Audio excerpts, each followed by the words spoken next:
Be ready. 15 seconds.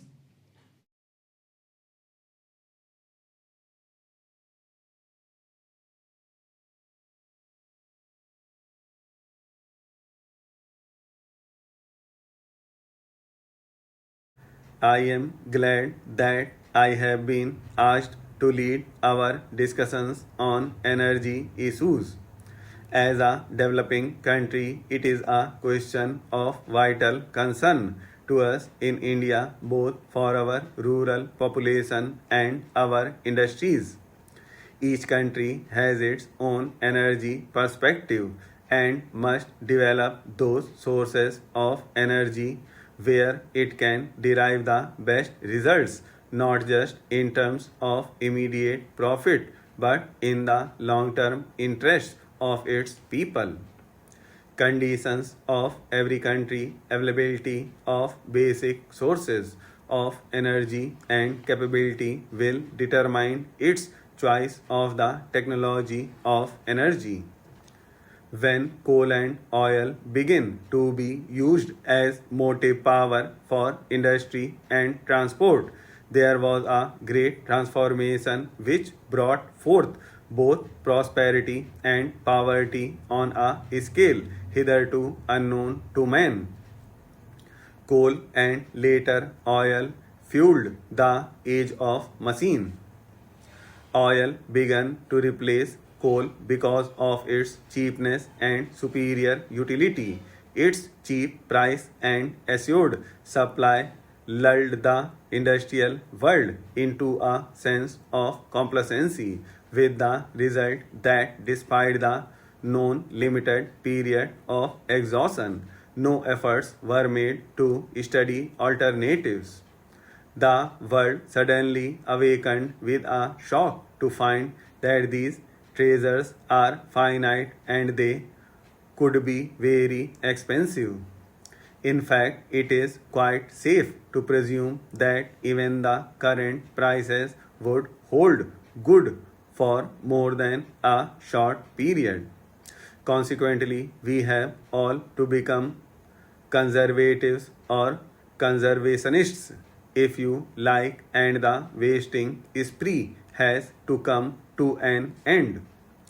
It is certain that if we go on burning up the fossil fuel like this, the lights will go out everywhere much sooner than expected. Is it for such a fate of chilly darkness that human intelligence has striven all these centuries progressively to a happier state of living? What avails if man, in an attempt to exploit nature, should be vanquished by his own folly of extravagance? This wisdom which has dawned on us was prefigured in our own country. Gandhiji tried to put across to his countrymen that man should not become a slave to the machine and victim of the machine age. He wanted us to develop an integral personality in communion with the environment and with fellow men. Advanced countries have now begun to see how dangerous it is to measure progress in terms of energy consumption per capita. We must correct such concepts and replace them.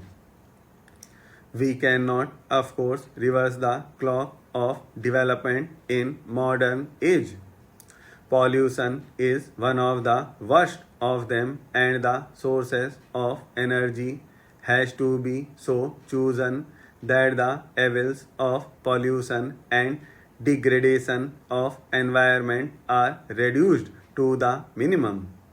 We have a fairly abundant reserve of coal, but coal is also exhaustible and has to be exploited in an effective way, including lower grades of coal and lignite. the pollution would also have to be seriously tackled. Hydroelectric power is the next most important and promising source of energy, not only for India but for other countries as well. What is better still is that with hydropower, the risk of pollution is neither so strong nor unmanageable. We should systematically survey our hydropower potential and cooperate with neighbors to tap it for mutual benefit. Unlike oil, hydropower comes ever fresh and endless from the snow mountains and rain-fed rivers. To tap this fully in South Asia is a challenge to both engineering and fellowship. Modern science has opened up the atom and released its power for use by man. Nuclear power be harnessed for electricity, but there are well known difficulties which have not been fully resolved as yet, notably the proper reactor and the disposal of waste. Two other sources of energy must claim our attention: biogas and solar energy. The advantage of using biogas plants in the villages is that it fits in with the technology of rural areas. There are, I believe, some problems yet resolved before it can be popularized in a large way to help the smaller peasants. In India, we are trying to work a strategy of community biogas plants. This is one energy sources which would be relevant to conditions in small countries as well as large ones in towns as well as in villages.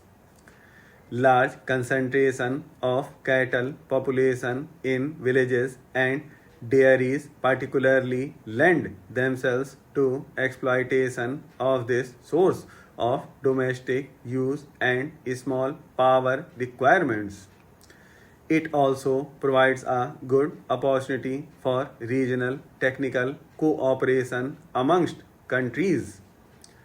Solar energy is already beginning to be applied to a number of purposes such as improved drying of agricultural produce, pumping water, desalination, heating, and air conditioning.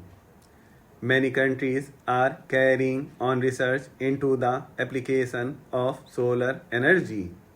All our countries are blessed with abundant sunlight, and we should therefore have a primary interest in speeding up the commercial development of practical appliances using solar energy. India recently hosted a conference on solar energy, and we were gratified by the interest it generated.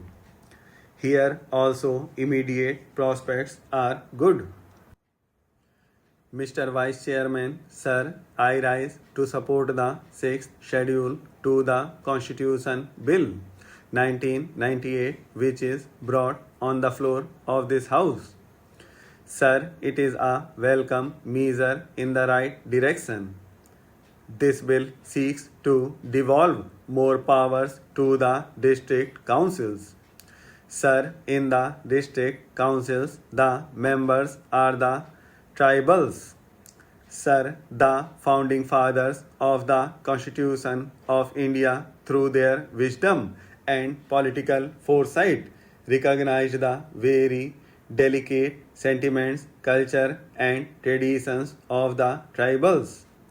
They foresaw that unless certain protections are given to the tribals in the management of their affairs, they will be submerged in the process of normalization along with the most or more advanced people of the plains.